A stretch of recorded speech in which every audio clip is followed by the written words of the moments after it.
ആരുകൂടെ ആരവിടെ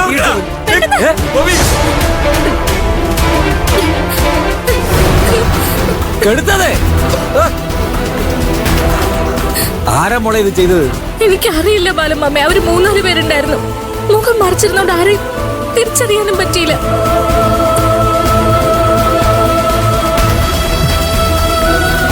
തീയിട്ടവർ മുഖം മറിച്ചിട്ടുണ്ടാവും. പക്ഷെ അവർക്ക് നിർദ്ദേശം കൊടുത്തവൻ മുഖം മറയ്ക്കാതെ നിൽക്കുന്നുണ്ടല്ലോ. ഓഹോ, ഇത് എന്നെ തലക്കേറ്റി വെക്കണോ? നീ അല്ലാതെ പിന്നെ ആരാണ് നമ്മുടെ അന്യത്തിന് തീയിടാൻ? എടാ അനിയ, ഞാൻ ചെയ്യാത്ത കാര്യത്തിൽ എന്റെ നെഞ്ചത്തോട്ട് കയറാണ്ടല്ലോ. ചെയ്യാത്ത കാര്യോ? നീ പിന്നെ എവിടെ പോയിരിക്കായിരുന്നു?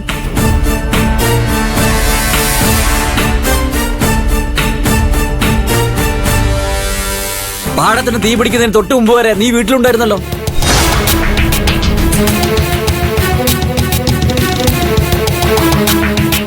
എന്നിട്ട് തീയിട്ട ശേഷം ഒന്നും അറിയാത്തവരും വല്ല കയറി വന്നാല് അത് മനസ്സിലാക്കാതിരിക്കാൻ ഞങ്ങളെ കോവർ കഴുതാളൊന്നുമല്ല.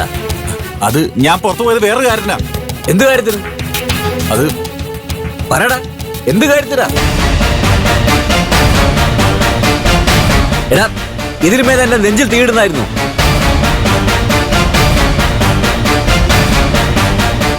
ഒരു മനുഷ്യ ജന്മം രൂപെടുക്കുന്ന പോലെയാണ് ഓരോ നെന്മണിയും ഉണ്ടാവുന്നത്.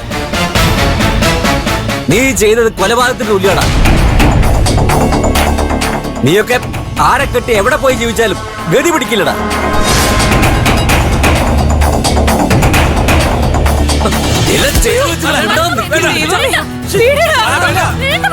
ഒന്ന് വീടും മോശേ.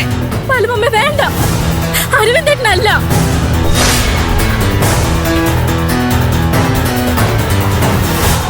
ഇവനല്ലാന്ന് എനിക്കറിയാം, പക്ഷെ ഇവൻ ചെയ്യിപ്പിച്ചതാ. അതിനാണല്ലോ ആരോടും പറയാതെ പുറത്തു പോയത്. കൃത്യസമയത്ത് എന്റെ മുന്നിൽ വന്ന് പെടുകയും ചെയ്തു. ഏട്ടൻ പുറത്തു പോയത് അതിനല്ല.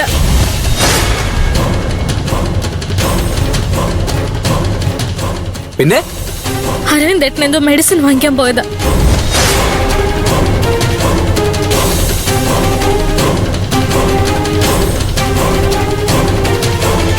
അമൃതേച്ചിയുടെ സ്കൂട്ടർ എന്റെ കയ്യിലായതുകൊണ്ട് ചക്കിമോൾക്ക് പനിയുണ്ടെന്ന് വിളിച്ചു പറഞ്ഞ് മരുന്ന് വാങ്ങിക്കാൻ പോയതാ. അതിന് ഞാനും ഇറങ്ങിയത്. അപ്പൊ ഞാൻ കണ്ടത് അരവിന്ദേട്ടനെ.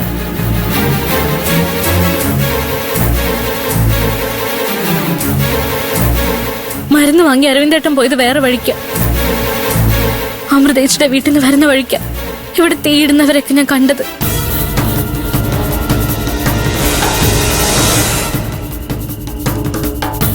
ബല, ആ ഗണപതി ചെട്ടിയാർ ആൾക്കാരാ. ഈ പാടം പാട്ടത്തിന് വേണമെന്ന് പറഞ്ഞ് ബാലിന്റെ പുറകെ നടന്നിരുന്നല്ലോ. അതെ ബാലമ്മ, അവരെ കണ്ടിട്ട് ചെട്ടിയാരുടെ ആൾക്കാരാണെന്ന് എനിക്കും തോന്നിയ. മനുഷ്യ, നിങ്ങൾ കേട്ടല്ലോ? നിങ്ങളുടെ തോളെ തൂങ്ങി നടക്കുന്ന വേതാളും പെങ്ങടെ മോളും പറഞ്ഞത് കേട്ടല്ലോ? നാട്ടിൽ എന്ത് നടന്നാലും അത് എന്റെ മോൻ ചെയ്തതാണെന്നാണല്ലോ നിങ്ങൾ പറയുന്നത്. ഇപ്പൊ ഇറാനും ഇസ്രായേലും തമ്മിലുള്ള യുദ്ധം പോലെ ഇവൻ ചെയ്തതാണെന്ന് നിങ്ങൾ പറയുന്നു. അതാണല്ലോ നിങ്ങളുടെ സ്വഭാവം. നിന്റെ മോന്റെ കയ്യിലിരിപ്പുണ്ടല്ലേ എന്തിനും ഏതിനും സംശയിക്കേണ്ടി വരുന്നു. നിങ്ങൾ സംശയിച്ചോ? ആ പാടത്തിന്റെ നടുക്ക് പോയിരുന്ന് അങ്ങ് സംശയിക്കും. നീ വാടാ മോനെ, നടക്കടി. പനിക്കാൻ വെച്ചിട്ടുണ്ട്. നെഞ്ചത്തിന്റെ പൊട്ടിക്കാൻ ഒരു ഗർഭം കളിക്ക്.